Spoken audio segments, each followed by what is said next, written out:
Good morning, students. How are you?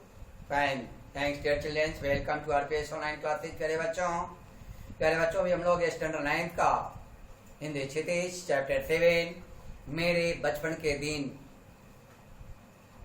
Mahadevi Verma द्वारा रचित इस कहानी को प्रीवियस क्लासेज में भी पढ़े थे। प्यारे बच्चों, किस प्रकार से लेखिका वे मराठी भाषा सीखने लगी और जब वे मराठी बोलती तो उनकी एक शिक्षिका कहती कि देसी कौवा मराठी बोली, यानी देसी कौवा और मराठी भाषा में बोलती है। तब जवनिशा कहती है कि मराठी कौवा मराठी ही बोलता है, मराठी कौवा मराठी ही बोलता है, वह मराठी बोलना अपना अधिकार समझता है, मराठी भाषा बोलना अपना अधिकार समझता है। तो प्यारे बच्चों, प्रीवियस क्लासेज में हम लोग यहां तक पढ़े थे। इसके बाद पुनः फिर हम लोग नेक्स्ट पढ़ेंगे। उस समय यह देखा मैंने कि सांप्रदायिकता नहीं थी, उस समय यह देखा कि मैंने की सांप्रदायिकता नहीं थी। जो अवध की लड़कियां थी वे आपस में अवधी बोलती थी, बुंदेलखंड की आती थी, वे बुंदेली में बोलती थी, कोई अंतर नहीं आता था। हम पढ़ते हिंदी थे, उर्दू भी उसको पढ़ाई जाती थी, परंतु आप में हम अपनी भाषा में ही बोलती थी। यह बहुत बड़ी बात थी। हम एक मेज में खाते थे, एक प्रार्थना में खड़े होते थे, कोई वाद विवाद नहीं होता था, कोई विवाद नहीं होता था, बल्कि हम लोग हमेशा आपस में वाद विवाद, प्रतियोगिता, पठन पाठन में भागीदारी लिया करते थे, न कि किसी प्रकार की कोई विवाद होता था। तो प्यारे बच्चों, इसमें लेखिका बताती हैं कि जब वे पढ़ती थी उस समय सांप्रदायिकता का प्रभाव नहीं था। किसका प्रभाव नहीं था? तो सांप्रदायिकता का प्रभाव नहीं था। लड़कियां अपने अपने क्षेत्र की बोलियां बोलती थी, लेकिन पढ़ाई हिंदी में होती थी। सभी भाषाएं को बोलती थी, लेकिन पढ़ाई किस भाषा में होती थी? तो हिंदी में होती थी।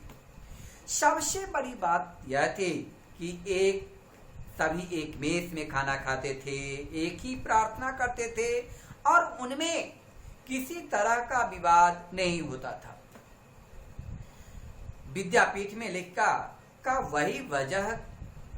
वही बचपन का क्रम चलता रहा, लेकिन लेखिका बचपन का एक और प्रसंग बताती है। लेखिका जो है बचपन का एक और प्रसंग बतलाती है कि जहां वे रहते थे वहीं एक नवाब भी रहते थे।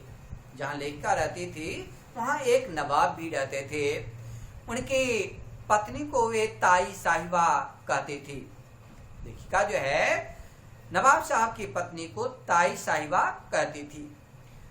नवाब के बच्चे लेखिका की माँ को चची जान कहते थे। बच्चों के जन्मदिन एक दूसरे के घर में मनाए जाते थे। राखी वाले दिन ताई साहिबा राखी बंधाने से पहले अपने लड़के को कुछ भी नहीं खाने देती थी। मुहर्रम पर सब बच्चों के हर एक कपड़े बनते थे। जब लेखिका का छोटा भाई हुआ तब ताई साहिबा ने लेखिका के पिता से नेक के लिए कहा था। वे छोटे बच्चे के लिए कपड़े लाई और उस बच्चे का नाम मनमोहन रखा। छोटे बच्चे के लिए कपड़े लाए, उस बच्चे का क्या नाम रखा? मनमोहन। वही बच्चा प्रोफेसर मनमोहन वर्मा के नाम से जम्मू विश्वविद्यालय और गोरखपुर विश्वविद्यालय में वाइस चांसलर रहा। मनमोहन जो था, मनमोहन ही जम्मू विश्वविद्यालय और गोरखपुर विश्वविद्यालय में वाइस चांसलर रहा। उनके घर में हिंदू, उर्दू और अवधी का अच्छा मेल था। सभी एक दूसरे के निकट थे। आज वे सभी बातें एक सपना लगती थी। यदि वह सपना सच हो जाता तो आज भारत का इतिहास कुछ और ही होता, भारत का इतिहास कुछ और ही होता।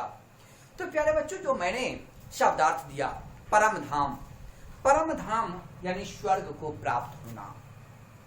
स्वर्ग प्रतिष्ठित, सम्मानित, नकाशीदार। नकाशीदार शब्द का अर्थ होता है बेल बूटे के काम से युक्त। तो फूल, फूल माने तांबे और रांगे के मेल से जो बनी एक मिश्र धातु होती है उसे फूल कहते हैं। निराहार, निराहार शब्द का अर्थ होता है प्यारे बच्चों बिना कुछ खाए पिए। पदक, जब आपको किसी को प्रशंसा सूचक पुरस्कार मिलता है, यानी सोने चांदी यानी धातु से बना हुआ गोल या चौकोर टुकड़ा जो किसी विशेष अवसर पर पुरस्कार के रूप में दिया जाता है, उसे ही पदक कहते हैं। प्रभाती, सुबह सवेरे गाए जाने वाला गीत को हम लोग प्रभाती कहते हैं।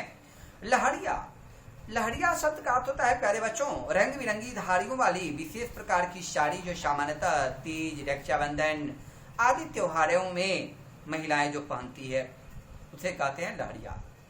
वाइस चांसलर शब्द का अर्थ होता है कुलपति। वाइस चांसलर शब्द का क्या अर्थ होता है? कुलपति, जो मनमोहक बने थे। अब प्रश्न है प्यारे बच्चों, फर्स्ट प्रश्न है कि मैं उत्पन्न हुई तो मेरी बड़ी खातिर हुई और मुझे वह सब नहीं सहना पड़ा जो अन्य लड़कियों को सहना पड़ता है। इस कथन के आलोक में आप क्या पता लगाएं कि पहला क जो है उस समय लड़कियों की दशा कैसी थी।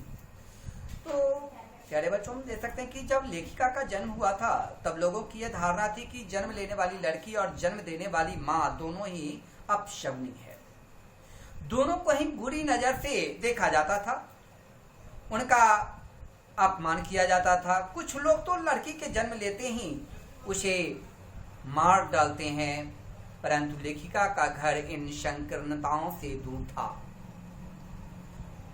बाबा पिता के पढ़े लिखे परिवार में वर्षों बाद लड़की जन्म होने के कारण उन्होंने बेटी को हृदय से स्वीकार किया और उसके जन्म पर खुशियां मनाई गई, यानी लड़कियों के जन्म के पश्चात खुशियां मनाई गई। ख है लड़कियों के जन्म के संबंध में आज कैसी परिस्थितियां हैं। तो प्यारे बच्चों आज समय बदल चुका है, आज समय बदल गया है, लोगों की सोच में अंतर आया है, लड़के एवं लड़कियों में भेद कम हो रहा है। परंतु कुछ रूढ़िवादी परंपरावादी लोग आज भी लड़कियों के जन्म पर दुखी हो जाते हैं, उनकी उचित सेवा नहीं करते और समाज में उन्हें सम्मान का दर्जा नहीं देते। कहीं कहीं तो आज भी लड़कियों के जन्म लेते ही उनकी हत्या कर दी जाती है। इसी कारण प्यारे बच्चों अस्पतालों में आजकल लिंग भेद की पहचान कराने को अपराध माना जाता है। प्रश्न 2, लेखिका उर्दू फारसी क्यों नहीं सीख पाई। तो लेखिका को उर्दू फारसी में रुचि नहीं थी, लेखिका को उर्दू फारसी में रुचि नहीं थी, यद्यपि उनके बाबा उर्दू फारसी की विदुषी बनाना चाहते थे। जब उन्हें मौलवी साहब पढ़ाने आते थे तब वे चारपाई के नीचे छिप जाती थी और पढ़ाई नहीं करती थी, इसी कारण लेखिका उर्दू फारसी नहीं सीख पाई। स्पष्ट है। प्रश्न 3, लेखिका ने अपनी माँ के व्यक्तित्व की किन विशेषताओं का उल्लेख किया है। तो उत्तर दे सकते हैं कि लेखिका की माँ को हिंदी एवं संस्कृत का ज्ञान था, लेखिका की माँ को हिंदी और संस्कृत का ज्ञान था और उन्होंने लेखिका को पंचतंत्र पढ़ना सिखाया था। वे मीरा के पद गाती थी। लेखिका की माँ पूजा पाठ में बहुत ही लीन रहती थी, हर समय पूजा पाठ में समय व्यतीत करती थी। प्रभाती के रूप में वो जागिए कृपा निधान पंछी बन बोले पद इत्यादि गाया करती थी प्रभाती के समय, यानी सुबह के सवेरे में गाना गाया करती थी। प्रश्न 4 है प्यारे बच्चों कि जवाड़ा के नवाब के साथ अपने पारिवारिक संबंधों को लेखिका ने आज के संदर्भ में स्वप्न जैसा क्यों कहा है। तो इसका उत्तर दे सकते हैं कि लेखिका ने अपने बचपन के दिनों की विशेष यादों को लिखा है, बचपन के दिनों को स्मरणों को लिखा है कि जवाड़ा के नवाब व उनके घर वालों में घनिष्ठ संबंध थे। नवाब साहब की पत्नी को वे ताई कहती थी, वह नवाब साहब के बच्चे लेखिका की माँ को चची जान कहते थे। दोनों ही परिवार त्योहारों जन्मदिनों के अवसर पर मिलजुल कर कार्य किया करते थे, एक दूसरे के घर आवागमन किया करते थे, खाना पीना खाते थे। उनके भी सांप्रदायिक भेदभाव नहीं था। परंतु आज सभी लोग अपने अपने धर्म संप्रदाय में संकुचित होकर रह गए हैं। यही कारण है कि लेखिका को नवाब साहब के साथ अपने परिवार के संबंध एक स्वप्न जैसे लगते हैं। तो प्यारे बच्चों, मेरे बचपन के दिन पाठ को पढ़ेंगे, पढ़कर इन पाठ में दिए गए संपूर्ण प्रश्नोत्तर को फेयर की कॉपी में लिखेंगे। तो HW में आपको प्यारे बच्चों लिखना है do fair chapter 7 and learn it. पाठ 7 को पढ़ेंगे, पढ़कर दिए गए प्रश्नोत्तर को फेयर की कॉपी में लिखेंगे और याद करेंगे। थैंक्स प्यारे बच्चों, बाय।